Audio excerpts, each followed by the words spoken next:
இது? 6 மாசத்துக்கு முன்னால ஒரு கார் ஆக்சிடென்ட்ல என் கணவர்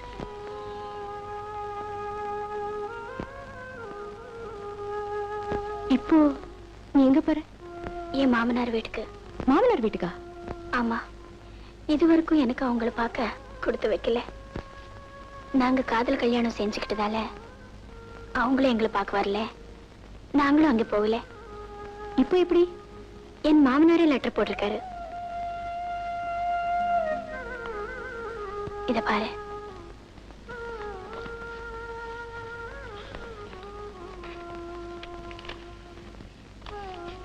ராதா, கார் விபத்துல சேகர் இறந்துட்டு செய்தி கேட்டு திடுக்கிட்டோம். பிடிவாதத்தினால எங்க மகனை எழுந்துட்டோம். நாங்க செஞ்ச தவறுக்கு பிராயச்சித்தமா உன்னையும் பேரனையும் எங்க கூட இருக்க அழைக்கும். நேர்ல வரலன்னு தப்பா நினைக்காத. இந்த கடிதம் கண்டதும் புறப்பட்டு ஊட்டிக்கு வரவும். கோபிநாத்.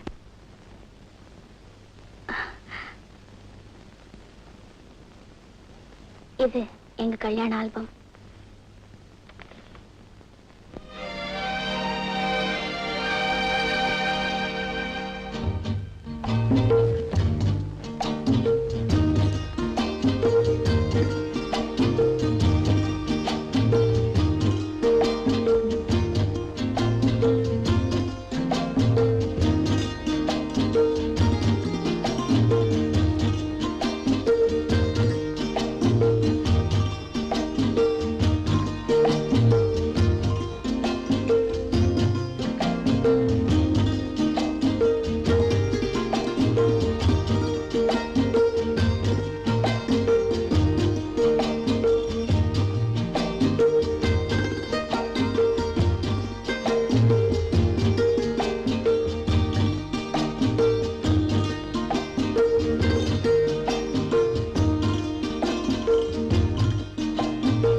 உன்னை நினைக்கும் போது சரி சரி, உனக்கு கல்யாணம்னு சொன்னாங்களே, நான் ஏமாந்துட்டேன். என்ன சொல்ற? அது பெரிய கதை, அப்புறமா சொல்றேன். இப்ப நீ எங்க போற? தெரியல. மாதவி, நீ என் கூட வந்துரு. நானா? ஆமா, உன்னை என் தங்கைன்னு சொல்லிடுறேன். ராதா, ஒன்னும் பேசாதே. நீயும் நானும் சின்ன வயசுல இருந்து படிச்சோம், பழகணும். உனக்கு ஒரு கஷ்டம்னு வந்தா உதவி செய்ய வேண்டியது என் கடமை. வேண்டாம் ராதா. காலேஜ் ஹாஸ்டல்ல ஒரே ரூம்ல இருந்தே ஒன்னா பழகினவங்க நம்ம 2 பேரும். நமக்குள்ள வித்தியாசமே கிடையாது. பேசாம என் கூட வா. அம்மா வண்டி வந்துடுச்சுங்க.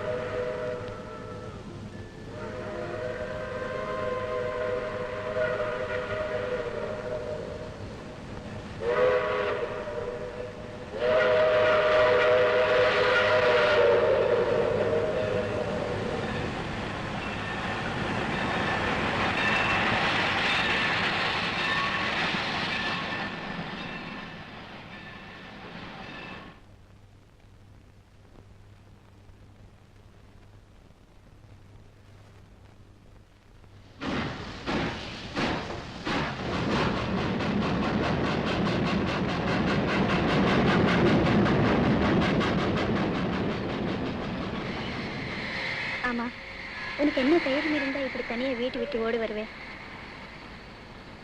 இப்ப எங்க போவே, என்ன செய்வே? நீ ஏன் நிலைமையில இருந்தா உனக்கு தெரியும். என்ன சொல்ற? சொன்னா அதிர்ச்சி அடைய மாட்டியே. சொல்ல. என்ன நீ சந்திக்காம இருந்திருந்தா என் பணத்தை தான் பார்த்திருப்பேன். மது, காலேஜ்ல எவ்வளவு தைரியமா இருந்தேன், ஏன் இப்படி கோழாயிட்டே? கைலாஷ் காதல்ங்கிற போர்வையில என்னை ஏமாத்திட்டா. அவனை நம்பி என்ன கல்யாணம் பண்ணிக்க இருந்த நல்லவரை நான் இழந்துட்டேன். நான் செஞ்ச தவறு நினைச்சா எனக்கு தற்கொலை பண்ணிக்கிறத தவிர வேற வழியே இல்லை. சரி சரி, உனக்கு நிச்சயம் பண்ண மாப்பிள்ளை யாரு? நான் அவரை பார்க்கல, அவர் என்ன பார்க்கல. பெரியவங்க ஏற்பாடு செஞ்ச கல்யாணம். என் அவசர புத்தினால எல்லாமே கெட்டு போச்சு. கவலைப்படாத மாதவி, இப்போ உனக்கு சோதனையான நேரம். என் கூட கொஞ்ச நாள் இரு, உன் மனசுக்கு நிம்மதியா எல்லாமே நல்லபடியா நடக்கும். சரி சரி, படுப்போம் வா.